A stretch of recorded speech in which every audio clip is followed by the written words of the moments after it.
सो है गाइस, स्वागत है आपका एक बार फिर से आप ही के यूट्यूब चैनल में। और आज की इस वीडियो में बात करेंगे भी Indian renewable energy development agency limited को लेकर, यानी कि इरेडा।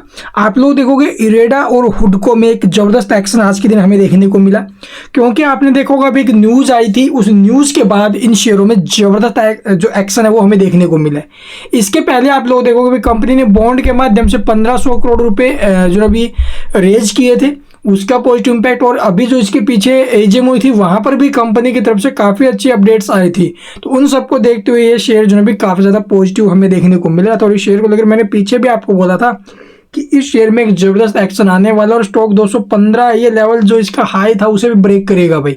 ठीक है, तो इसके साथ साथ एक और बड़ी खबर आई आज मार्केट क्लोजिंग के बाद, वो भी चर्चा में है, उसके ऊपर भी चर्चा करेंगे। साथ में आगे कैसे क्या माहौल होंगे उसके बारे में बताएंगे। और आज क्या खबर आई जिसकी वजह से हुडको और जो इरेडा है ये दोनों शेयर हमें फोकस में दिखाई दिए, चलिए वो आपको दिखा देता हूं मैं।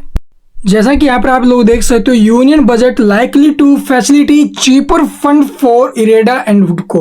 तो आप लोग देखो जो चीपर फंड फैसिलिटीज है उसके अंतर्गत जो ना भी आप लोग यूनियन बजट में जो खबर आई है वो ये है कि इरेडा और हुडको को जो ना भी इस कैटेगरी में रखा जाएगा। यानी कि आप लोग government is considering including IREDA and हुडको under section 54 EC of the income tax act. तो इनकम टैक्स एक्ट 54 EC के तहत इन दोनों कंपनियों को उसमें रखा जाएगा।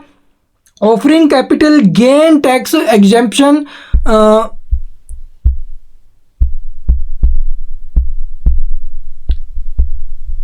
Exemption to investors purchasing their bonds. तो आप लोग देखो भी इस कंपनी को जो है 54 EC के तहत जो इनकम टैक्स की ये सेक्शन है उसमें रखा जाएगा।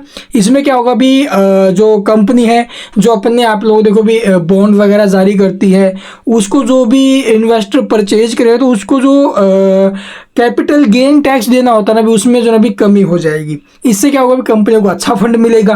ठीक है, अभी टाइम के 8% से ऊपर में है ये मनी कंट्रोल के वेबसाइट के अनुसार बोल रहा हूँ मैं, 8% से ऊपर में है, लेकिन इसको जो ना भी 5% तक कर दिया जाएगा। और इसी कैटेगरी के अंदर दो कंपनियां ऑलरेडी है, वो कौन सी है? PFC और REC लिमिटेड। तो चलिए मैं आपको दिखा देता हूँ।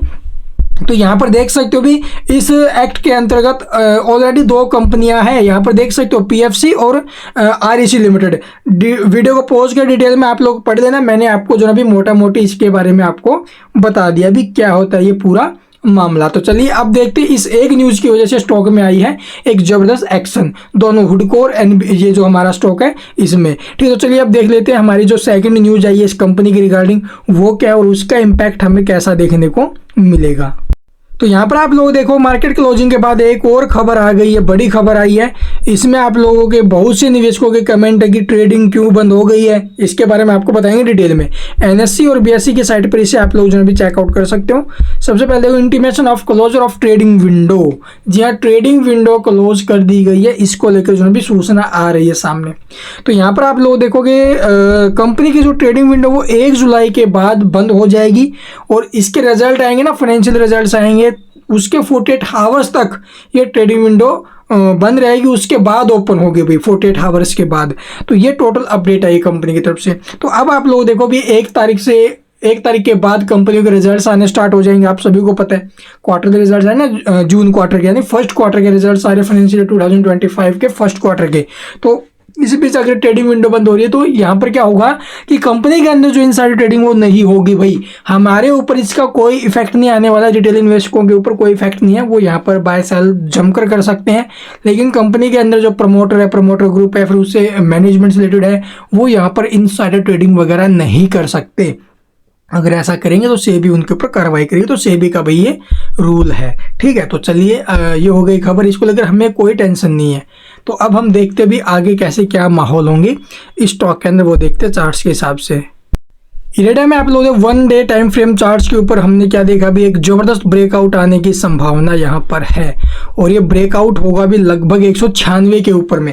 मैंने बोला दोपहर की वीडियो में बोला 196 के ऊपर में अगर ये सस्टेन करता है, डटता है, तो उसके बाद जो ये स्टॉक है ऊपर में 215 के लेवल भी टच करेगा और उसके ऊपर में भी निकलेगा भाई। तो यहाँ से अगला जो हमारा टारगेट रहेगा 3 से 6 मंथ का, वो हम लेके चलेंगे भी लगभग 250 प्लस।